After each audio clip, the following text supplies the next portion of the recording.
Hi, I'm Matthias Müller, the Managing Director of Remedy. We're glad that you pre-ordered Alan Wake. It's a project that we've been working on a long time and perfecting, and it's something that we're very humbled to be offering you guys, and we hope that you enjoy it.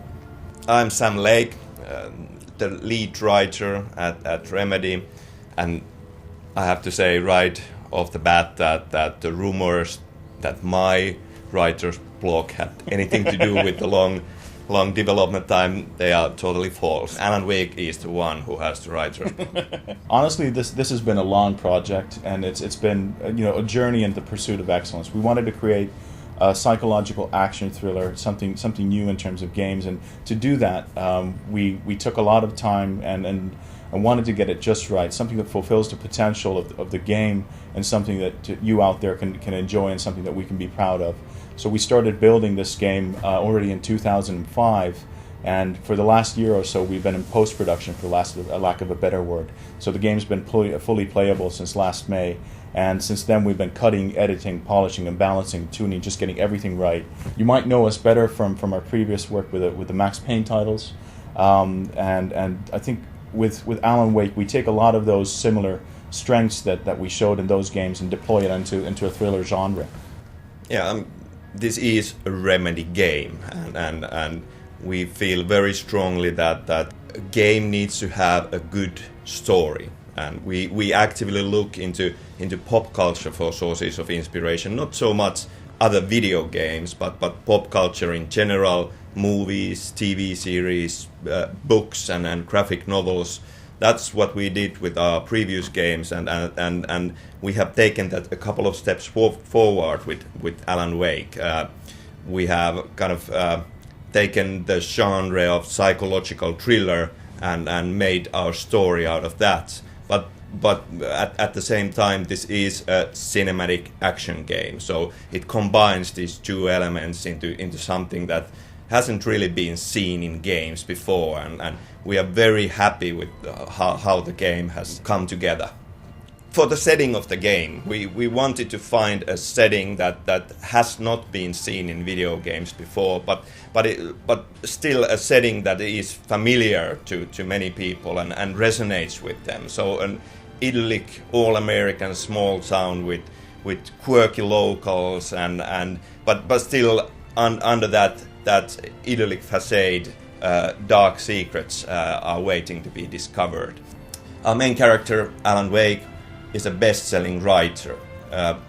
He has been very successful writing a series of crime thrillers set in New York, where the main character is a hard-boiled New York cop.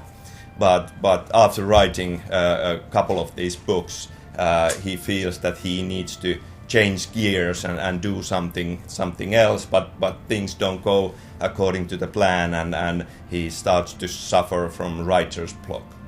Alice wants to help her husband, and she has a plan that by taking him into this idyllic location, she might be helping him to start writing again. But Alan Wake is a flawed character. We wanted to make a real person out of him. So he has problems with his temper.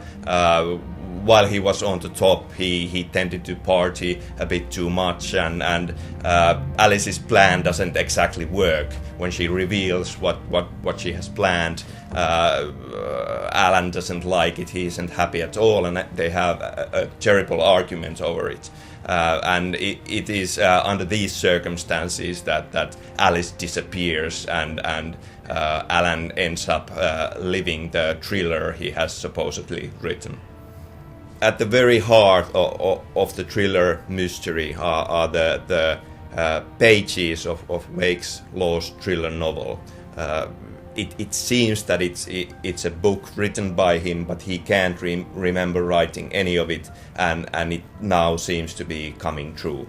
And by playing the game, you start to find these pages from that book, and sometimes they give you glimpses of future events and even clues on how to react when you get get to these situations.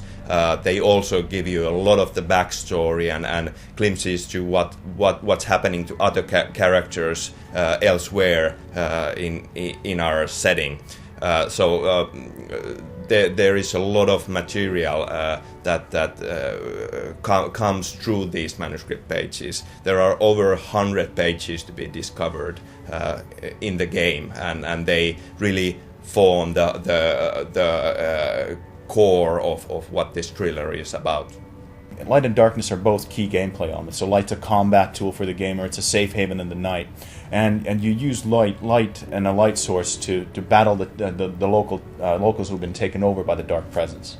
And not only the locals, but also inanimate objects, birds, and vehicles who've been possessed by this dark presence. And before you can do damage on these taken, you need to use your light source to destroy the shadows that cover it, and then they're vulnerable to conventional damage. So it's a layer of gameplay on top of the core mechanics that we're all familiar with, and that's something that actually is pretty cool in terms of the visual effects, but also in terms of how it flows. And one of those things that we already did in our earlier work was to use the cameraman actively and slow motions actively, and deploying those things into a thriller genre means that we needed to kind of dig into our bag of tricks and see push things a bit further.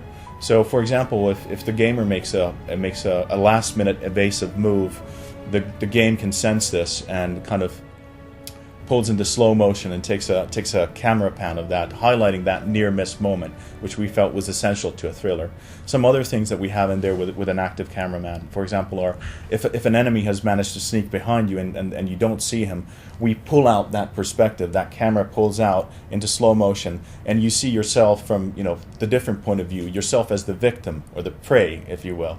And we come back to that. So that's a classical or a classic thriller movie kind of thing to do, but it also works really well for gameplay. It gives you that extra edge and time to react to it. A lot of the tools available to the gamer and the weapons at your disposal are light-based.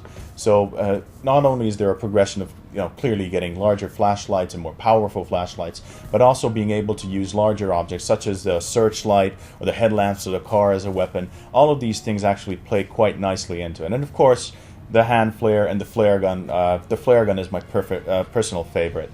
And the light turret is fantastic. Flashbangs offer a very cool effect on the enemies. So there's a variety of stuff happening there. In addition to that, we have the more conventional weapons that you might find that are authentic to the location, such as a shotgun or a revolver.